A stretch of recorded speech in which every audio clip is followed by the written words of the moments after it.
कल्पना कीजिए कि आप ऐसे हालातों से गुजर रहे हैं कि आपके यहाँ खाने की कमी है।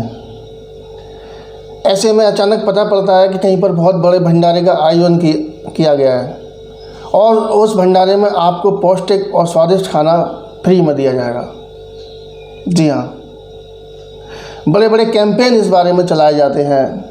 दीवारों पर, समाचार पत्रों में, टीवी पर, इंटरनेट पर, सभी जगह इस बात की चर्चा होती है। आपको प्रेरित किया जाता है कि इस भंडारे में ज़रूर आइए।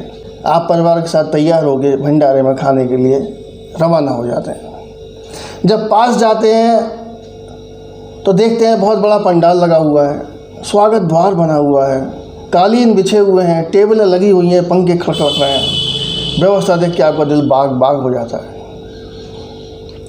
आप अंदर जाते हैं तब आपको पता पड़ता है कि इतने लोग इकट्ठे हो गए हैं कि लाइनें लग गई हैं। कोई बात नहीं, आप धीरज के साथ अपने लाइन में लग जाते हैं और अपना नंबर आने का इंतज़ार करने लगते हैं। घंटों के इंतज़ार के बाद आपको पता पड़ता है कि अभी खाना वितरण नहीं हो पाएगा। क्यों वितरण नहीं हो पाएगा? पता लगता है कि अभी ये तय नहीं हो पाया है कि कौन हलवाई खाना बनाएगा। कुछ लोग सब्ज़ी लेने गए थे मंडी में, वो अभी लौटे नहीं हैं और आटा मारा जा रहा है। कुछ जोशीले स्वयंसेवकों ने पूड़ियाँ ज़रूर सेक ली हैं थोड़ी सी, तो अगर वो जिसको खानी है तो वो खाने आ सकता है ना। आप ये बिल्कुल न सोचें कि आज की चर्चा में इस कहानी के बहाने मैं सरकार के वैक्सीनेशन प्रोग्राम पर बात करने जा रहा हूँ।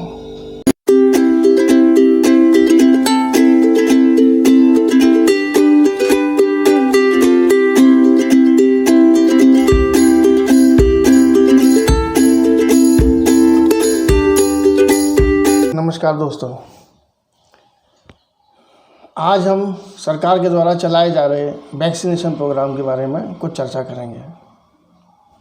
चर्चा से पहले मैं आपको बता दूं, एक आम नागरिक होने के नाते मुझे नहीं पता कि केंद्र और राज्यों की क्या सीमाएं हैं, उनके बीच में क्या विवाद हैं और क्यों यह अव्यवस्थाएं फैल रही हैं। नागरिक होने के नाते मुझे सिर्फ इस बात से मतलब है कि जब आपने कैंपेन चलाया वैक्सीनेशन के लिए, तो क्यों नहीं वहाँ पर वैक्सीन उपलब्ध है और क्यों नहीं लोगों को आसानी से वैक्सीनेशन हो रहा है। दोस्तों, यहाँ बात मैं खुद अपने एक एग्ज़ाम्पल से शुरू करना चाहता हूँ। जब पहला ड्राइव शुरू हुआ तो कहा गया कि वर्क फ्रंटियर्स और सर्विस वाले लोगों को लगाया जाएगा। ओके, जो डॉक्टर्स थे, कंपाउंडर्स थे, पुलिस वाले थे, उन सबको वैक्सीनेशन किया गया। बिल्कुल ठीक है, पहले उन लोगों को करना ज़रूरी था जिससे कि उनको इन्फेक्शन से बचाया जा सके, जो लगातार इस काम में लगे हुए हैं। बाद में सेकंड लेवल शुरू किया गया 65 तक के लिए। ओके, वो भी पहले ज़रूरी था, समझ में आता है। उसके बाद शुरू किया गया 45 से 65 के बीच के, उसमें मेरे जैसों का भी नंबर आ गया। 1 अप्रैल से शुरू हुआ था और मैं भी सर्च कर रहा था कि पोर्टल पर जाके रजिस्ट्रेशन करा लूँ। लेकिन जब मैं ये सर्च कर रहा था, उसी दौरान मेरे यहाँ जो बच्चे बैठ के पढ़ रहे थे, उन्होंने मुझे बताया कि इसके बारे में सर्च करने की ज़रूरत नहीं है, आप सीधे डिस्पेंसरी पर चले जाएं और वहाँ पर आपको वैक्सीनेशन हो जाएगा। मुझे ऐसा विश्वास नहीं हुआ। बाद में मैं यहाँ पास में एक डिस्पेंसरी है, वहाँ पता लगाने गया तो उन्होंने पूछा आपके पास आधार कार्ड है? मैंने कहा है, लाइए। और विदिन मिनट्स मेरा वैक्सीनेशन हो गया। सच बताऊं तो मुझे बड़ा प्लेजेंट सरप्राइज़ हुआ कि मैं तो पूछताछ ही करने गया था कि कब आना है, कितने बजे आना है, किस दिन आना है और क्या होगा, लेकिन बहुत सहजता से मेरा वैक्सीनेशन हो गया। और जो वेटिंग टाइम होता है उसी दौरान मेरे को सर्टिफिकेट भी मिल गया। तो शुरुआती स्थिति ऐसी थी कि वैक्सीनेशन कराने लोग कम जा रहे थे और वैक्सीन प्रॉपर मात्रा में उपलब्ध थी। कुछ दिन बाद मेरे यहाँ जो काम करने घरेलू सहायक महिला आती है, उसको भी इस बात के लिए प्रेरित किया। उसने कहा कि मैं सुना तो बहुत है लेकिन इससे लोग मर जाते हैं, रिएक्शन हो जाता है, ये होता है। मैंने बहुत समझाया, अपना एग्जाम्पल दिया तो वो भी तैयार हो गई और 9 या 10 अप्रैल को वो वैक्सीनेशन के लिए गई। तो तब तक ये स्थिति आ चुकी थी कि वहाँ ये नोटिस लगना शुरू हो गया था कि आज वैक्सीनेशन नहीं होगा, इस दिन वैक्सीनेशन होगा। तो 2-3 बार चक्कर लगाने के बाद वहाँ उसका वैक्सीनेशन उसका भी हो गया। जब लाइन लगी तो 10-15 लोग लाइन में थे, और लेकिन उसका वैक्सीनेशन बड़े आराम से हो गया, ऐसी कोई ज़्यादा दिक्कत उसको भी नहीं आई। हाँ, इतना हुआ कि जो सर्टिफिकेट मुझे वेटिंग पीरियड के दौरान ही तुरंत मिल गया था, उसको वो आज तक नहीं मिला। बहुत सारे चक्कर लगाए लेकिन वो सर्टिफिकेट उसको नहीं मिला, यानी सेवा में कमी आना शुरू हो गई थी। तीसरे नंबर पर मैं चर्चा करना चाहूँगा, मेरे एक पुरानी स्टूडेंट है जो मुझसे पढ़ती थी। तो जब 18+ का शुरू हुआ तो उसने भी अपने लिए कोशिश की। उसको पोर्टल पर जाकर रजिस्ट्रेशन कराना ज़रूरी था।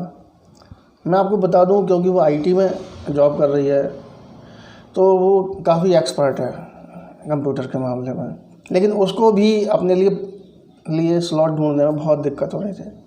उसने मुझसे फ़ोन पे बात की। मैंने कहा देखो, कड़वी सच्चाई ये है कि अभी 100 लोगों को ही रोज़ वैक्सीन लग रही है, और उन 100 में सबसे पहले हमारे नेताओं यानी सांसद, विधायक, सरपंच, पंच वगैरह अधिकारियों और बड़े लोगों के रिश्तेदारों को वैक्सीनेशन होगा, और उसके बाद जब समय बचेगा तब आम लोगों तक नंबर आएगा। उसे विश्वास नहीं हुआ, लेकिन आखिर में वही बात सही निकली, क्योंकि स्लॉट जो खुलता था उसका कोई निर्धारित समय नहीं था। कहा गया कि 5 बजे खुलेगा, 8 बजे तक, लेकिन स्लॉट कभी 1 बजे खुल जाता था, कभी रात को 11 बजे खुलता था। यानी आम आदमी को पता ही नहीं है कि स्लॉट कब खुलेगा। खैर, वो तो टेक्नो सेवी थी, उसे आता था। उसने दिन रात उस बात के पीछे पड़ के और अपना रजिस्ट्रेशन करा लिया, और कुछ दिन पहले उसने भी अपना वैक्सीनेशन करा लिया। तो दोस्तों, ये तीनों एग्जाम्पलों से आप समझ रहे होंगे कि वैक्सीनेशन की कंडीशन कैसे कैसे बिगड़ती गई। आज कोई अगर वैक्सीनेशन कराना चाहता है तो बड़ी टेढ़ी खीर है। पहले तो स्लॉट ही नहीं मिलेगा, स्पॉट रजिस्ट्रेशन आपने बंद कर दिए हैं। अब यहाँ पे सवाल ये उठता है कि जब इतने टेक्नो सेवी लोगों को भी उसमें प्रॉब्लम आ रही है, तो ऐसा आदमी जो कम जानता है इंटरनेट के बारे में, वो क्या करेगा? और जो इंटरनेट के बारे में नहीं जानता या जहाँ नेटवर्क आते ही नहीं है, वो क्या करेगा? निश्चित रूप से वो कंप्यूटर सेंटरों पर जाएगा, वहाँ अपना रजिस्ट्रेशन कराने की कोशिश करेगा, वहाँ अपना समय ख़राब करेगा। और ये तो आप भी जानते हैं कि जो कंप्यूटर सेंटर वाले हैं वो फ्री में तो सेवा देंगे नहीं, 50-100 या जैसा भी मौका पड़े वो पैसा उससे ऐंठ लेंगे। तो ये स्लॉट लेने की जो प्रक्रिया इतनी जटिल बनाई गई है, इसके पीछे सरकार का क्या उद्देश्य है, ये मेरे को तो समझ में नहीं आ रहा। हाँ, जो कुल मिला के अपने दिमाग लगाने पर समझ में आता है, तो वो इतना ही समझ में आता है कि अभी वैक्सीन का प्रोडक्शन कम है, और जो सप्लाई है वो राज्य और केंद्र सरकार के विवादों में फंसी हुई है। तो इस वजह से इतना है कि भैया लोग कम आए।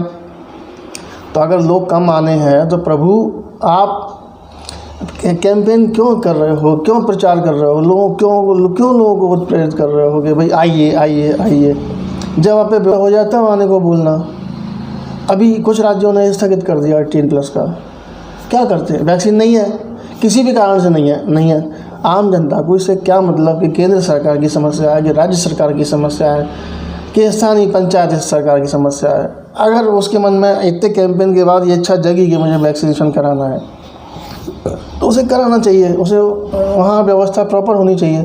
पर ऐसा क्यों नहीं है? हर बार हड़बड़ी ही क्यों दिखाई पड़ती है? नोटबंदी रही हो, जीएसटी का मामला रहा हो, कोरोना में देशबंदी रही हो, और वैक्सीनेशन रही हो, बस एक जोश में आके अचानक काम शुरू कर दिया जाता है।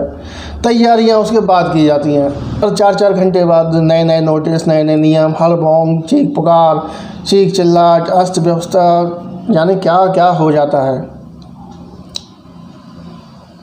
और फिर लोगों को मौका मिलता है बदनाम करने का, और आप बदनाम होते हो, फिर कहते हो हमारे अच्छे काम की कदर नहीं हो रही है। तो ये तो मेरी समझ से बाहर होता है कि इस तरह की व्यवस्थाएं अगर की जाती है तो इतनी जटिलता है उसमें क्यों रखी जाती है। अब मैं अपना एक बार फिर से एग्जांपल देना चाहूँगा। जैसे कि मुझे एक वैक्सीन लग चुकी है, अब जब वैक्सीन लगी उस समय मुझे बताया गया कि 28 से 45 दिन के बीच में आप दूसरा डोज लगवा लेना। अब मुझे 3 अप्रैल को वैक्सीन लगी, कितनी तारीख को लगवा सकता हूँ? 1 मई के बाद मैं कभी भी लगवा सकता हूँ। अब मैंने सोचा कि 28 नहीं, तब तक ये खबरें आने लगी थी कि एकदम 28 नहीं, थोड़ा 45 दिन तक रुकेंगे तो ज़्यादा अच्छा होगा, क्योंकि मुझे कोविशील्ड लगी थी। तो कोविशील्ड के लिए ऐसी बातें आई, तो मैंने चलो ठीक है, उसके इतने दिन रुक लेते हैं। लेकिन अब जाके सेंटर पर पता कर रहे हैं तो वो नया नोटिस दिखा रहे हैं। कल जी न्यूज़ पर भी दिखाया गया और साथ में ये बताया गया कि और देशों में इसी तरह की जो वैक्सीन लग रही है एस्ट्राजेनेका के नाम से, और उसमें भी यही प्रोसेस है कि 120 दिन, 16 हफ्ते, 12 हफ्ते का समय दिया जा रहा है। तो मेरा यही प्रश्न है कि अगर पहले से ही आपको पता था कि 120 दिन बाद लगनी है तो आप पहले ही लोगों को बताते ना कि 120 दिन बाद लगेगी। जो थोड़े भी जागरूक हैं उनकी मानसिकता बन गई कि भाई 28 दिन बाद लगेगी, 45 दिन के अंदर लगवा लेनी। उन्होंने बहुत सफाई दी कि और देशों में पहले से ही ऐसा हो आया है, और कई लोग आपसे कहेंगे कि वैक्सीनेशन नहीं है इसलिए ये सरकार ने दूरी है, गैप बढ़ाया है, तो उनके भड़कावे में नहीं आया। वो मैं सब समझ गया, ठीक है, पर कॉमन मैन तो इस बात को नहीं समझेगा ना। उसको तो बड़ी आसानी से दिमाग में बिठा दिया जाएगा कि सरकार पर वैक्सीन नहीं है, उसको छुपाने के लिए सरकार ने ये टाइम लिमिट बढ़ाई है। क्योंकि सबके मन में ये क्वेश्चन आएगा कि अगर ये व्यवस्था पहले से रखनी थी तो वैक्सीनेशन के समय ही ये क्यों नहीं बताया गया कि वैक्सीन केवल 120 दिन बाद ही लगवाइए। तो ये निर्णय लेने में डिले क्यों हुआ, ये चीज़ें कुछ समझ से बाहर है। दोस्तों, मेरा यही निवेदन है कि सरकार हड़बड़ाहट में हर बार दिखती है, हाथ पैर फूले हुए दिखते हैं, स्थितियाँ काबू से बाहर आती हैं। ऐसा क्यों होता है? इस बारे में आपका क्या विचार है, हमें ज़रूर बताइएगा। अपना ध्यान रखिएगा, सतर्क रहिएगा। नमस्कार।